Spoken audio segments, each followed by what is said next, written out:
you. I'm dealing with some personal matters, and I really can't cope with today, and I've had a row with someone, and I just can't do my job. Yeah, has anyone else ever felt like that? Philip Ingram, as you just heard, obviously feels exactly the same way. I'm Julia Hartley-Brewer. This is Talk. We're the home of common sense, where we don't cry. I'm so sorry. I'm so sorry, little Rachel Reeves. First woman Chancellor, you don't get to play the woman card and then throw the rest of us under the bus at the first sign of trouble.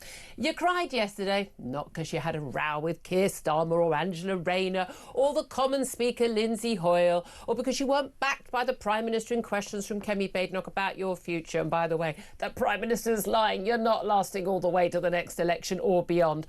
You cried because you're not up to the job.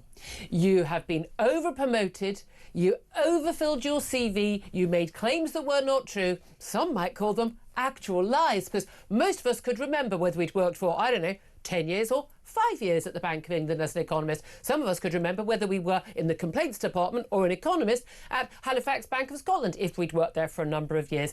You have overplayed your cards, you are up to your neck in it, and you are out of your depth.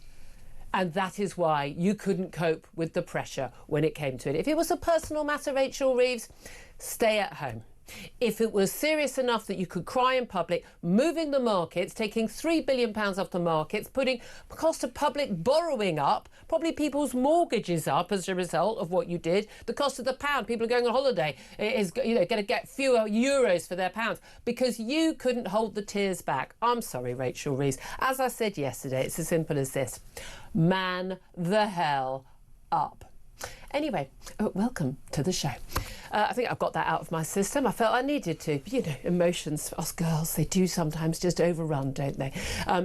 Whether you are listening on DAB Plus radio or on your smart speaker, watching on YouTube or your connected device, it is fabulous to have your company. I hope you can contain your emotions today. But I have a funny feeling a lot of you agree with me that, the claims from Labour, this is bullying of Rachel Reeves. Yeah, well, they weren't like that about Margaret Thatcher or Liz Truss or Theresa May when they were facing criticism for showing emotion. So I'm sorry, to hell with all of that hypocrisy. I would love to hear from you.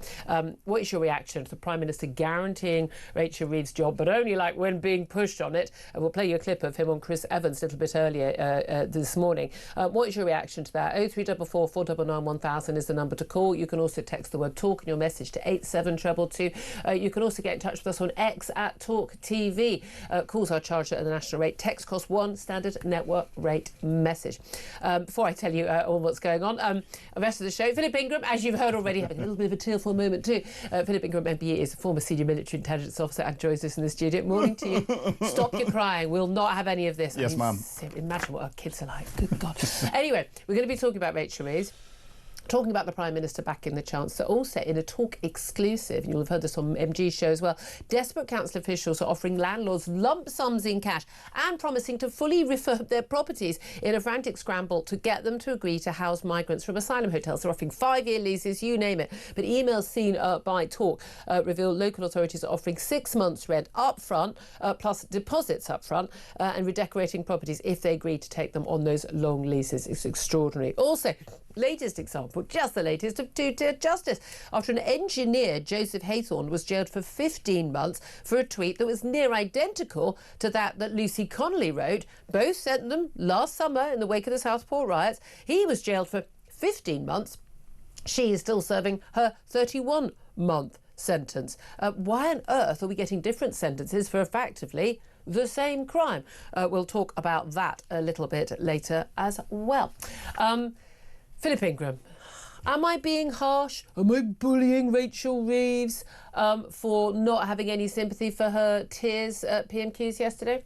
No, not her colleagues didn't give her any sympathy whatsoever. Keir Starmer continued to just knowing she was in some form of distress in the background. It just kept going. No. He had no idea she was at tears. We thought she looked miserable, but she looked. Kemi Badenoch poked out. We were watching it live on air and then commenting on it, and she was going. She did look utterly miserable. And we were all commenting on it off air, and then we did on air.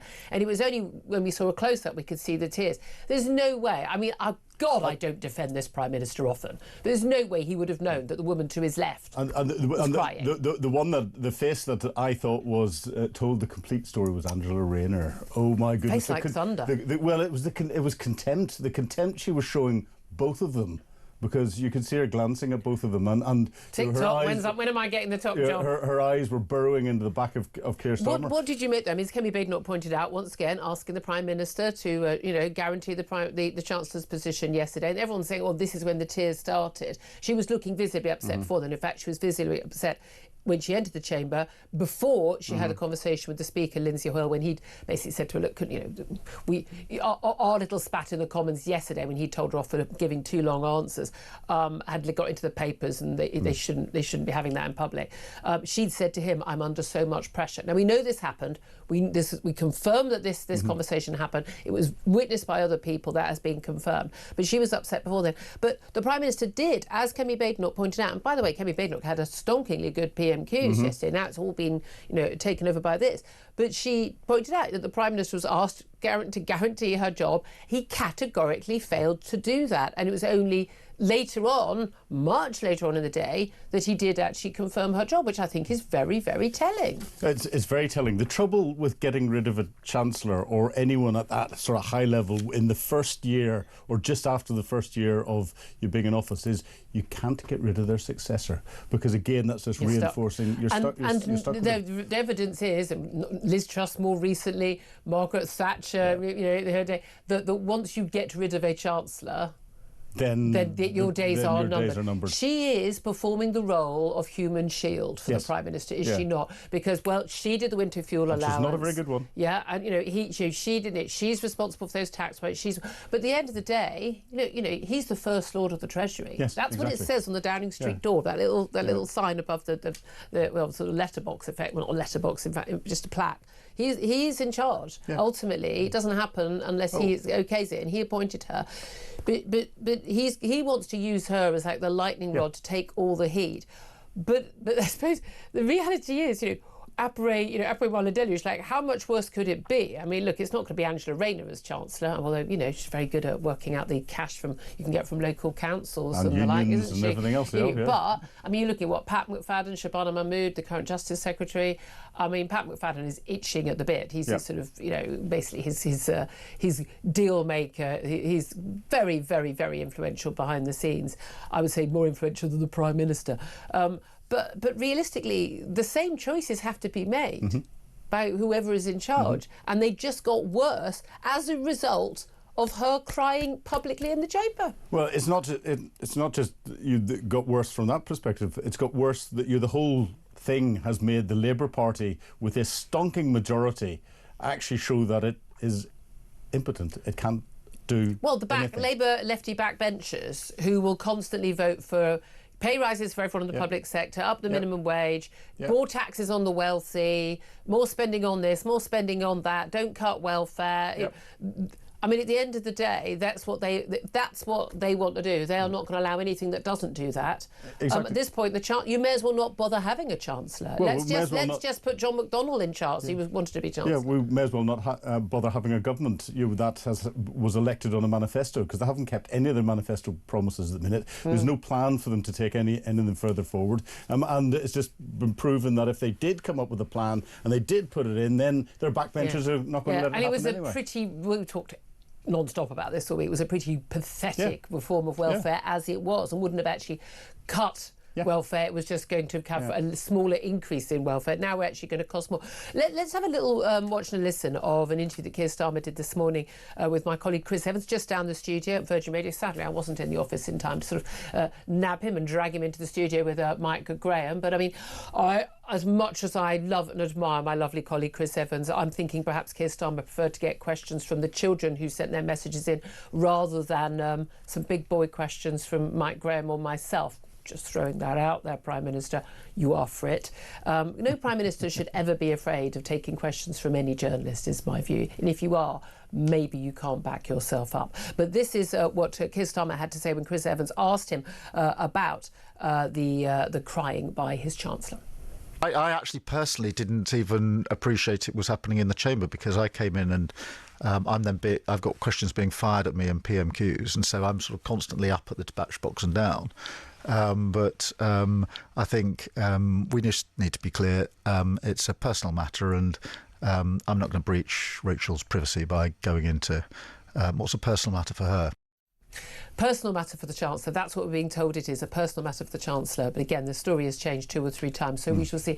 I want to hear from you. 0344 499 1000 is the number to call. Shall we talk about what the Prime Minister had hoped to talk about today, Philip Ingram? And that is Wes Street and the Health Secretary pledging this new NHS plan. This is a 6-day neighbourhood NHS. Now, I have no idea what it means either. They planned originally to make the NHS a 7-day-a-week service. Of course, it is A&E, but, you're not going to be able to get a scan or a blood test unless it's an absolute emergency on a Saturday or Sunday, or indeed past 4:30 or something at my local hospital.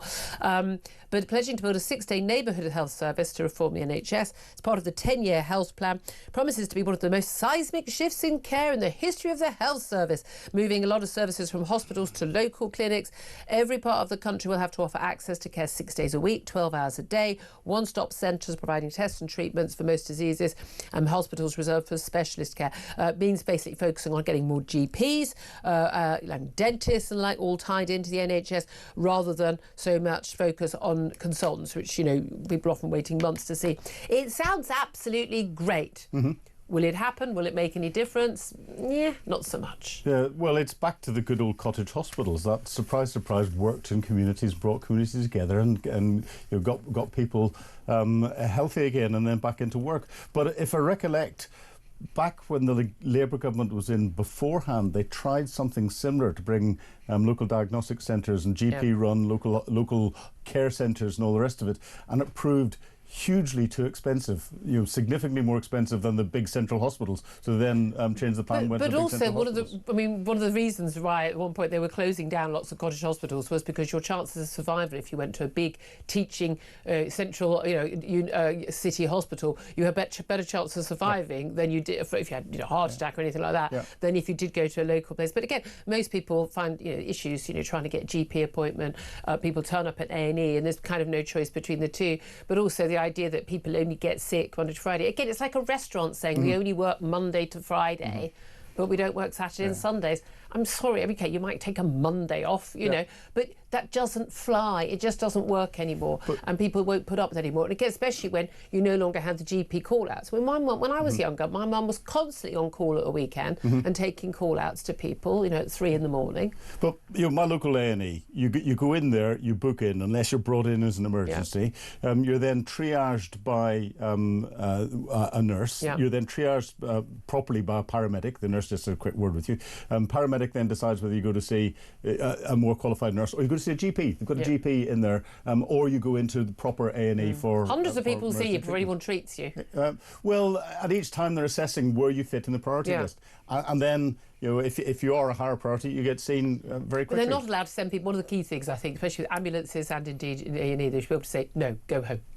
No, well, I think you're not going to be seen. Yeah, I think we're seeing an increasing number of ambulance personnel who are highly qualified medics treating people at a scene and saying you don't need any further treatment, thank you very much indeed, and going. Whereas beforehand, or there's always been this push to try and just get people into hospital, and then you get different. Different timelines come in. The timeline for going into A&E starts once the person gets into A&E. Yeah, exactly. So if they're sitting in an ambulance, it's not there. Exactly. I mean, I've had a number of relatives who've been stuck in A&E or stuck in an ambulance and unable to get in, even in a very, very frail state. This is not unusual. And anything that can be done, I'm willing. I'm willing for them to give it a try. And I think Wes Streeting largely is one of the saner members of this cabinet. However, he's also said this week, which I find extraordinary. An exclusive interview with The Sun. He said that Britain will be fat-free within a decade, paving the way for tax cuts worth billions of pounds. He said to The Sun he's on a mission to slash levies by giving more people access to drugs like Ozempic and Manjaro, the weight loss jabs. He says the jabs are a route not just to lower weight, but lower taxes, because it's reckoned that there's a £6 billion cost to the NHS from obesity-related illnesses. This is not going to happen. These jabs are not going to get everyone to lose weight, because unless they're on them forever, we've already seen a huge number of side effects, some of them being death as a result of some of these jabs. Quite a serious side effect, death. quite a serious one. The long-term impact of these drugs, there's no evidence right now the long-term impact is going to be anything other than us paying for more drugs for people. There's nobody who is so overweight that they need one of these drugs who cannot pay for these drugs themselves from the savings from their Deliveroo and Uber Eats deliveries that they are no longer getting because they feel mildly nauseated the whole time and don't have an appetite and therefore eat less. I just think it's absolutely untenable. And the idea we're going to have this massive saving because people aren't overweight is an absolute nonsense. So you're saying I shouldn't go out and put a big bet on the fact that our taxes are going to drop in 6 years' time because everyone's lost weight? Probably not. Well, not if Rachel Reeves is in charge. That's what I mean. But again, they massively overestimate the impact of obesity-related illnesses, and because actually, people who are obese will die sooner. Okay, and there's an issue in terms of welfare. Well, I don't think anyone should get any welfare for an obesity-related illness.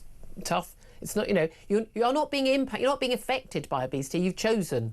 You've chosen it. I'm sorry. We need to be realistic about it. But also, people will die of something. I mean, I know people will die. I know. No one died before 2020. Are we allowed to say that in there? It's still a new thing. but people will die of something, and whether they die from obesity-related illness or they're going to die of something. So, I mean, it's not going to change that. Let's talk about something else before we get to a break. That I do want to talk about migrants. Migrants who cross the Channel into the UK are 24 times more likely to go to prison than Brits to be convicted of criminality. 1 in 30 Channel migrants end up behind bars. I mean, I'm just pleased they're ending up behind bars. 1 in 30. I mean, who commits crime? Young men. Who are most Channel migrants? Young men. Well, I think you'll find the Treasury Minister, Darren Jones, is of the view they're all women and children. He is, of course, lying when he says that. Not wrong. He was lying. They are largely young men.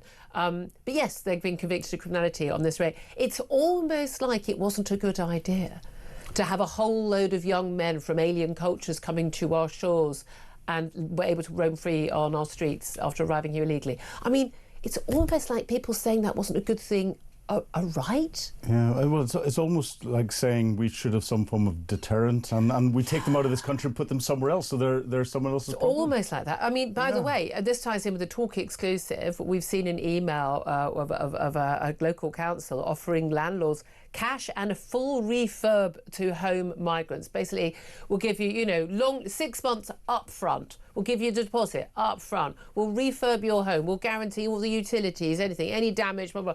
We'll pay for everything. All you've got to do is guarantee us something like 5-year lease for your home. And that's what they're having to offer to get the migrants. And I'm surprised the landlords aren't leaping at this, but this is what ordinary people are up against. How can you find a rented home when this is what the councils are willing to offer for migrants, when you've got people you've got mums with young children stuck in B&Bs because they haven't got a home, and yet this is being offered to Channel migrants. I mean, it's immoral, it's obscene. It's more than obscene, and you look at the numbers that are coming in every day and the amount of money that it's costing us, and I don't think the government has woken up to the fact of the impact that this is having in local areas and the sense of feeling that there is across the country about this, and it's boiling and boiling and boiling. It really is. It's going to boil over at some stage, and they need to wake up and you recognise that maybe something like the Rwanda scheme or something else was a good idea. It just had to be done properly. It was, in theory, it was a good idea. In practical, it wouldn't actually have made a big difference. But if we did do something like what Australia had done, did it properly, then it absolutely would have done. Look, so much more to talk about. I want to talk about P. Diddy, Sean Combs' trial, that verdict, the not guilty and the guilty. Lots more to come, two-tier justice and the like. That's all coming up.